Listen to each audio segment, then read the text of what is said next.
Welcome back to the Product Manager Podcast, and happy holidays to those who celebrate a holiday at this time of year.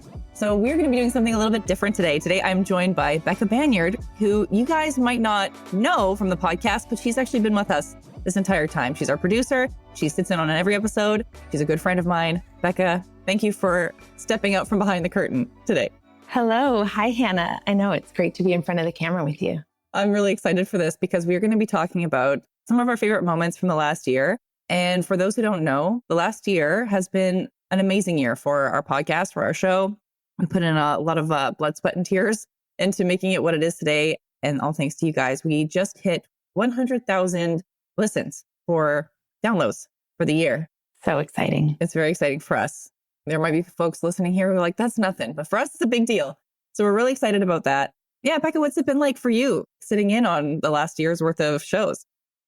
I mean, first of all, it's been awesome to get to sit behind the curtain and listen to you grow as a podcast host from the very first day until now. I think you've really stepped into your own, and it's been beautiful to see just how much your confidence has grown. And I can hear you getting more and more excited as the conversations go, as you get more confident with it. But overall, it's just been a really great experience. We've seen our listenership grow pretty organically and pretty significantly. Like you said, we just hit 100,000 downloads for this year, and it's been a wild ride. Yeah, it's been really amazing.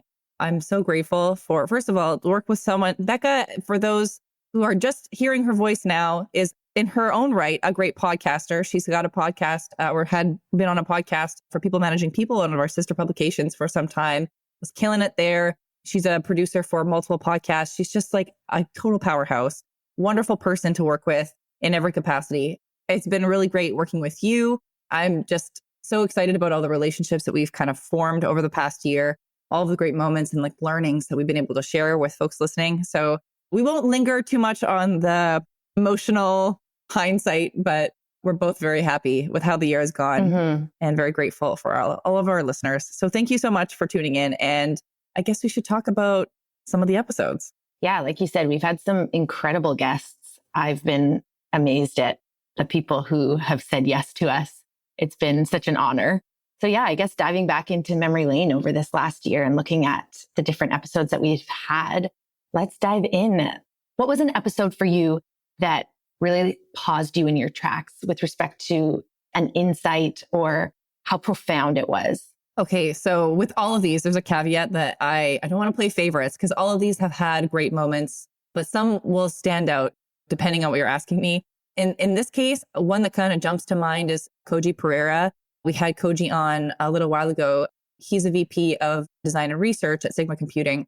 And he had some really interesting insights on design, taking into account the context of people's lives and, just nuances, cultural nuances when we're designing for a specific demographic of people to really take into account some of the specificities that exist in their day-to-day that may not exist even in the day-to-day that you have, and how critical really good quality research is in order to uncover those insights and be able to speak and resonate with those people.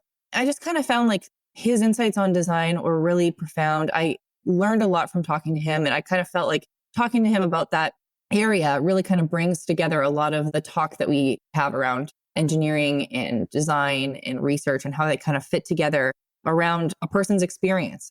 That was a really insightful episode for me. What is it called in high school where you give class awards where it's like most this, most that, most likely to? My school called them hyperbole awards or something like that. Oh, okay. Yeah. I mean, it's been a minute since I've been in high school. I know.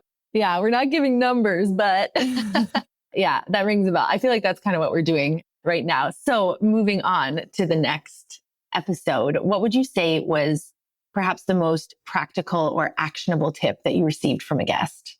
Okay, so there's a few here. A bunch could jump out at me. There's two that come to mind right away. One, because it was so recent and because it was so practical. We had Jim Kansu from Duolingo come on. He's the head of product at Duolingo. Really cool, really smart guy. But I thought that it was really great how he used Duolingo as a case study to talk about monetization. And I know pricing for a lot of product teams is just, it's such a nuanced thing. There's so many factors that go into the decision around how much you should charge and, what features should be paid, which ones shouldn't be. So I thought that Jem had really great insights on just like thinking about your growth strategy and kind of taking that into account with your pricing and kind of like how those things can be interwoven. I really thought it was great how he talked about experimentation and like how they conduct experiments in order to kind of arrive at the right pricing. I think that's one of the key decisions you end up making, which is, should you offer some part of your app for free? Which parts?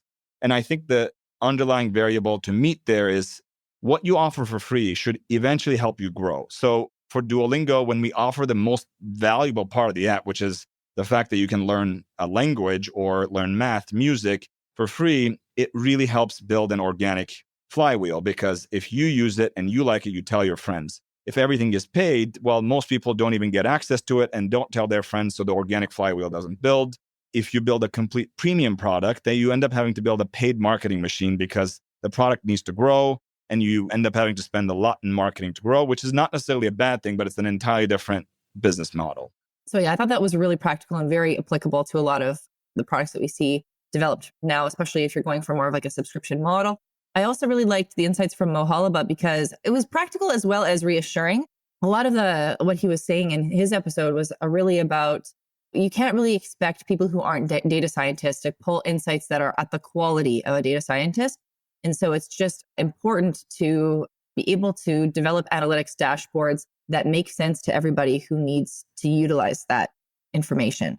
He put it better than I do, but what I really liked about Mo's episode, and by the way, he's the founder of DataWisp, which is an analytics platform. He was really good at making what are really technical ideas really practical and digestible for people who are not really analytics minded. And I think there's a lot of pressure in this very data driven culture to be this like data focused, like genius.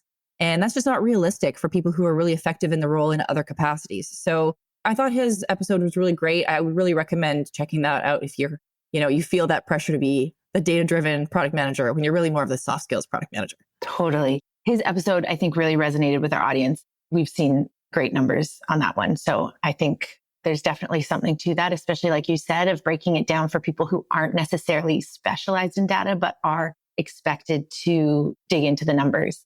And the great thing with Jem's episode is because everybody pretty much arguably knows Duolingo, it provides like a clear case study that people can actually resonate with. And even like, because it's free, you can hop on and see what they're offering. That one was fantastic. Yeah, I really enjoyed. Great conversation and such great examples. Yeah, it's helpful when we get those clear examples. I think those are some of the best takeaways. Now, we did have one episode that I already have in mind, but I'm sure you're going to say the same thing. Who was the guest who gave the hottest take? Oh, Victoria Koo. My girl, Victoria Koo. Ding, ding, ding, ding, ding, ding. Yeah, we hopped on. We really broke the mold with one episode that we did a little while ago. I'm sure that people who are regular listeners were like, what is going on with this one? But it was a lot of fun. Basically, we just kind of jammed on the state of the tech industry, the state of SaaS, the state of product. And we kind of, dovetailed into talking about some more almost like existential questions about, like, where are we in this late stage capitalism situation, and talking about AI and what it means for the future and how are we going to adapt as a culture as, it becomes more integrated into our day to day.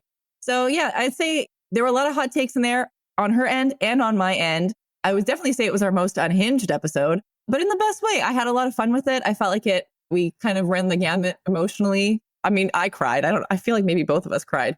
It was definitely a different episode where we really were kind of letting our true selves shine. And so if that's your thing, that might be interesting. And if it's not, well, skip it. No, it was definitely a joy to sit in on that episode and hear you two just like unravel and unleash all of your opinions and thoughts. It felt like sitting, like at the bar after a really hard sprint, just like cheersing some beers and just letting loose. It was quite a time. I would argue you two had some of the best chemistry as well in terms of guest to host. Yeah. We had a meeting at one point and I think Victoria was like, I feel like if we lived in the same city, we'd be best friends. And I was like, I totally agree. No shade to other guests. I loved talking to everybody. We kind of found common ground on everything. But yeah, every now and then you kind of meet someone, you're like, this is my buddy. Okay, so I looked it up. The word I was looking for was superlative. Oh, superlative. Yeah, yeah. That's like the most likely to. Anyways, carrying on with the superlative vibe. We have had some pretty funny guests on our show as well. Funny as in humorous. Like, I'd love to hear some of the funniest moments for you on the show. Well, first of all, I have to say that there was a strong trend of user researchers on the show being what I found to be the funniest people. But I think it's my sense of humor. I just find that the UXRs, I don't know what you guys have going on, what's in the water with the UXRs, but I just vibe with the UXR folks so much. I thought that all of the user researchers that came onto the show made me laugh in some capacity. The moment that I think about is Jared Spool. He's the CEO of Center, by the way, and just such a cool guy. I just thought he was so smart, and yet everything that he said just really, I don't want to say caught me off guard. It wasn't like I was shocked, but it was just like, I think I actually got cut out of the episode. But when we first jumped on the call, we both had video on, and he was sitting in front of kind of like a gallery picture wall in, I guess, his office. And I asked him, we always ask, like, tell me a little bit about your background and how you got to where you are today. And he just physically described the background that he was in front of. He's like, well, it seems to be a beige wall with some photos on it. Like it didn't make it into the final cut because it was audio only, but I almost lost it right there and then. But later on in the conversation, we were kind of focused on the user experience, what makes it good, what makes it bad, what makes it just okay. Like, how can we kind of skew things to the more awesome side of things? And he described an okay user experience using the example of his toilet. And he was like, it does the job that it's supposed to do. It's not an amazing user experience, but it's okay. He put it way funnier than that, but I just thought it was like, he probably uses that example all the time, but for me, it was really new and it really tickled me. I have a toilet in my house and it works just fine. It does everything I expect it to do. It meets all the needs I have established for it. I don't go around telling people about this thing. Well, except I just did.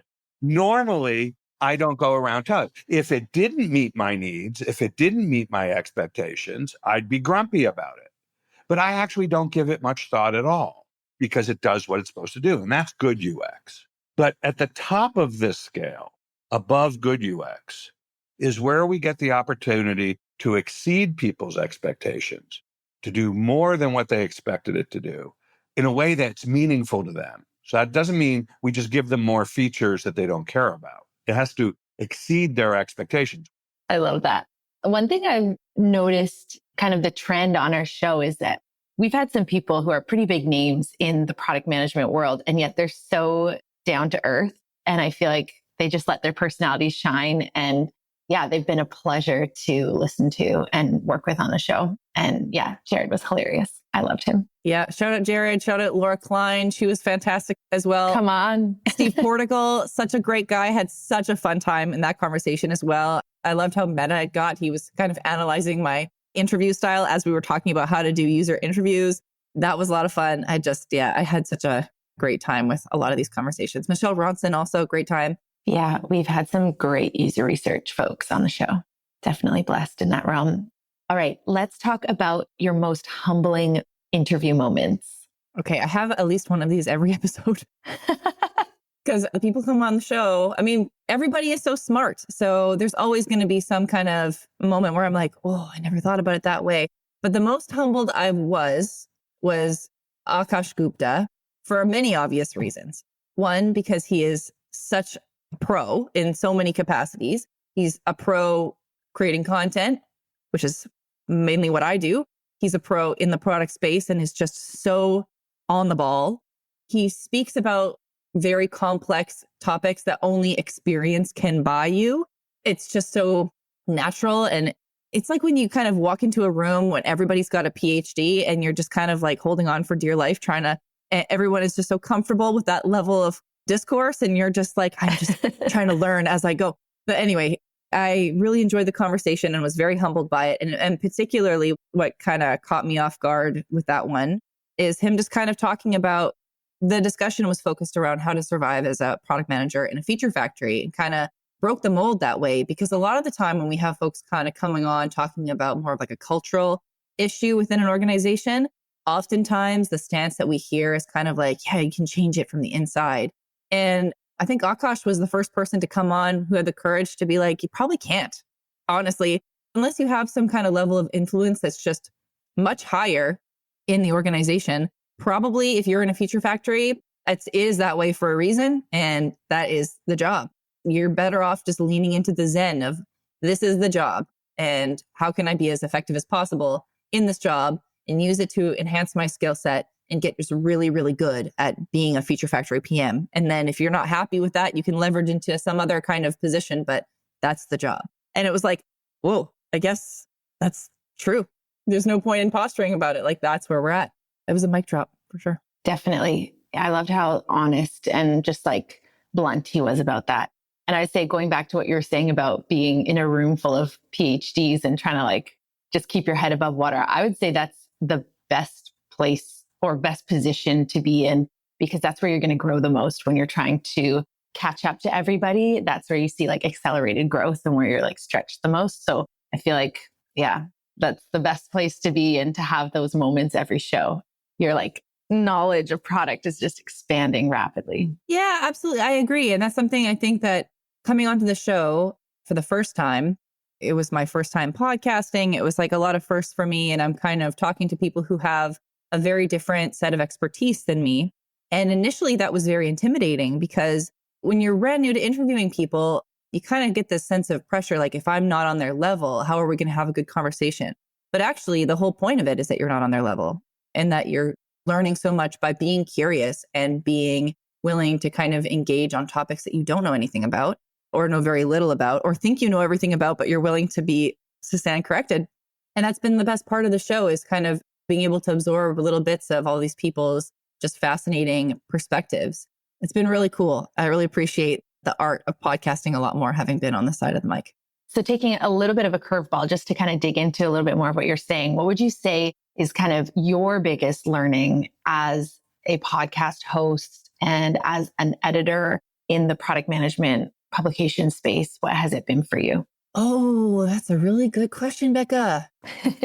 I could kind of come at this from two perspectives. One of them is like for my personal / professional growth, like my biggest takeaway. And then my best like actionable, practical advice that I've derived from this experience. If we're talking about actionable, practical advice that I feel has been a big part of how we've been able to grow, I think it's been really leaning on a very predictable and effective format. Like from the beginning, you and I have really focused on how can we really get as much value as possible to people in a fairly short time frame. So we've really kind of come at that by synthesizing and kind of looking at also like our drop-off rates and that kind of thing, like understanding, where are people at? What kind of attention span can they give us? What are they really looking to the show to accomplish?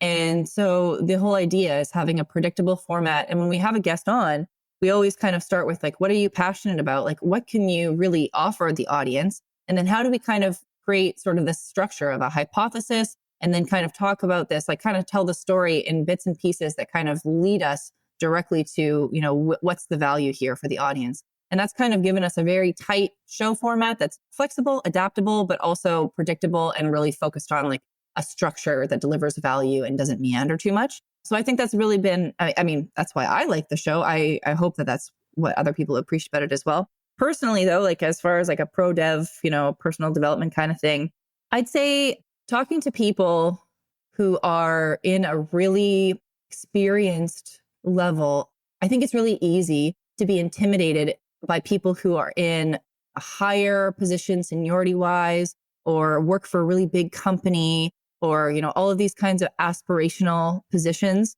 And what I've learned from talking to people of all stripes is, first of all, everyone's got something valuable to say. We've had incredibly popular episode, probably our most popular episode ever, with a person who'd been a PM for 1 year, Mariana and Taya. And then we also have had really great conversations with people who are, all the way up the chain and in executive roles in product. And each of those people have something really valuable to say. And in the same token, so do you. Whoever you are, if you're listening and you're somebody who's in their first year of product, or you're somebody who's, kind of mid-senior level, or you're somebody who's kind of reaching an executive or in an executive role, your experience and where you are at this very moment is very valuable to someone. You can be a first year PM and kind of understand the landscape of what it's like to be in this job market. And that can be something that's very interesting to someone who's at the very highest level. for reasons that you may not understand. Yeah, I think it's good to kind of walk into, whether you're in a networking situation at a conference or you're doing a podcast or you're talking to someone for user research purposes, don't be intimidated. Come into that situation and know that you have something to offer. You have a valuable perspective and be curious about what theirs is. Yeah, that's so good. Everybody has experience to some level. It'll be varying and everybody has a story to tell. One thing I like to think about is when it comes to like educating or like helping somebody else, you only need to be like 10% more advanced in that field or in that craft in order to teach or in order to share your wisdom with somebody. I totally agree. Everyone has something to share. Mm-hmm. Yeah. And something valuable. No one is inherently better or more important. We all have something valuable to offer. Totally. And I think even just kind of going back on what I just said, even people who are more advanced in the field can learn something from people who are just starting out. Maybe they have a different or fresh perspective of the industry or of the job I think we have something to learn from each other. Oh, yeah.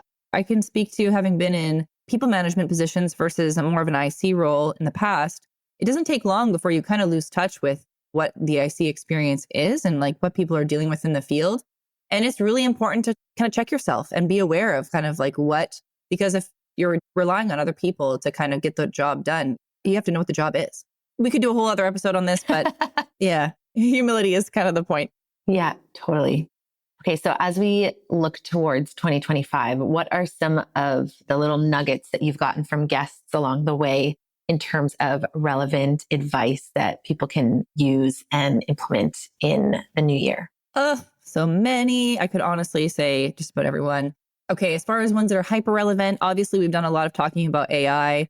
Everyone wants to know about it. Everyone wants to listen to it. Our episodes on AI generally do really well. I would say if you're going to kind of pick one to start with, Dr. Nancy Lee, friend of the show, lovely lady. We've worked with her a few times now because she's so great. And she had a really great episode on upskilling, becoming an AI product manager versus a traditional product manager, kind of some of the need to knows, resources in order to kind of get that skill set up to snuff. She also did a really great episode on doubling your salary as a PM, which everybody should know about. We actually had a few really great salary related episodes. So I'll kind of give all of them their flowers here. Another really great one that I would love for people to check out if they're interested in increasing their salary in 2025. Who isn't? Josh Duty, who is a salary negotiation coach for high earners. He came on, he did a great episode on exactly how to negotiate your salary at the moment of negotiation. Like you got to that point, what do I do when they ask me how much I want? And kind of like how that conversation kind of starts earlier and like missteps people do. That one's a must listen for everybody. We also had some really great episodes with Jessica Smith, and she is she's at Savant Recruiting. She's a recruiter in the tech space. That woman is real. I loved that she got real. I love that she did not mince words. We had 2 episodes with her, and one of them was directed at leadership that was a little bit real talkish. Listen to it if you're a leader and you don't mind hearing tough love. But the other one that I think is a little bit more applicable to your question here, Becca, is she had some advice for how to rise to the top in the PM job market space and had a really practical advice for how do you navigate this like crap job market as a PM, especially a new PM or someone who's looking to, level up to a more senior role. So that one is also a must listen for folks in that predicament. And then I also want to call out Laura Lynn McHugh. She got a fascinating story. She is the lead product manager at Superhuman, which is an email client. And she used to be a helicopter pilot for the military. And she somehow managed to make flying around a base, I might be misquoting her here, but like flying around an enemy base with a helicopter sound boring and an email client sound fascinating. It was like the most insane dissonance I think I've experienced in an episode, but she had some really, really great takeaways also on AI and upskilling and kind of like what you can do to get better at using AI in your day to day. So I really liked that episode too. And she was just such a cool person. There's something about using AI in your daily life that just, I don't know, it gives you this knowledge, this understanding of what's possible. A new feature comes out. Okay, give it a try. A new technology is available. A new model is available. Another company comes out. Like, okay, give it a try. Yeah, she was very cool. very passionate about product management. Mm-hmm. Okay, Becca. Well, I feel like we should probably wrap it up, but I'm going to turn the same question on you that you just asked me not too long ago. What has been your biggest learning as a producer sitting in on all of these conversations and making tedious notes about all the times I and That's a great question. I think one of my takeaways has probably been just how like passionate everybody has been in the product management space and how your passion can take you a long way, just like step by step. I think of Dani Grant and just how passionate she was or is for product management and how that's led her to become a founder. And yeah, I feel like I'm new to the product space. I'm not new to the podcasting world, but I'm new to the product space. And I feel like just listening to everybody on the show, hearing their passion and hearing their stories of how they've come in with maybe an idea that's a little bit different than somebody else's, or they've seen a problem and they've been able to think of a solution. It's just been really inspiring. I feel like it makes me want to think differently just day to day in my own work, in my own job and in the future. Yeah. Oh, okay. Dani Grant. Yeah. I'm glad you brought her up because I should have given her a shout out at some point in this episode too. Her episode on becoming a founder from being a PM was so great. Such a positive human being. And it just felt like every word out of her mouth was so inspiring. I loved how humble she was and how she just used so many examples from how frustrating it was to kind of go through that transition. And she just fully admitted some of the things missteps that she did because she knew that they were going to be useful for people. And like, it's just seeing how it's just made this meteoric rise. I have so much respect for her. She's such a great leader. Before we go, let's talk about 2025. Yes. Yeah. What is coming down the pipe for the Product Manager podcast in 2025? Well, the biggest thing is that we will no longer be the Product Manager podcast. We are rebranding in 2025. It'll be a little bit of a slow transition, but we are going to become the CPO Club. And we're going to be focusing a little bit more on the experiences, challenges, barriers, successes of folks in the Chief Product Officer role. So this is a lot of exciting opportunities for us because a lot of those topics will speak to folks who are specifically at that higher rung of leadership. And a lot of them will be applicable to folks of any experience level in the product space. We kind of want to establish a dialogue between kind of like these high tiers of leadership all the way down to the absolute newest ICs and kind of create new content and sort of give a platform to folks who have thoughts that are valuable for every level of leadership. So for those who are listeners of the Product Manager podcast, but don't know that we're also a publication, you can also read our content on theproductmanager.com. We'll soon have a newer URL. We'll talk about that once that has launched in a future show, but keep an eye out for that.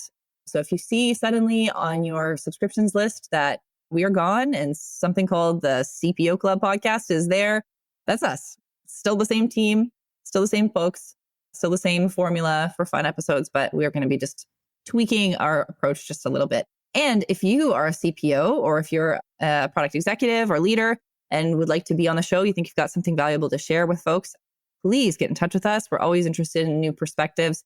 We will include a link to get in touch with us in the show notes. You can also hit me up on LinkedIn. I'm Hannah Clark, which should show up as the executive editor and podcast host of the Product Manager. And we'd love to have you on. Love to talk to you.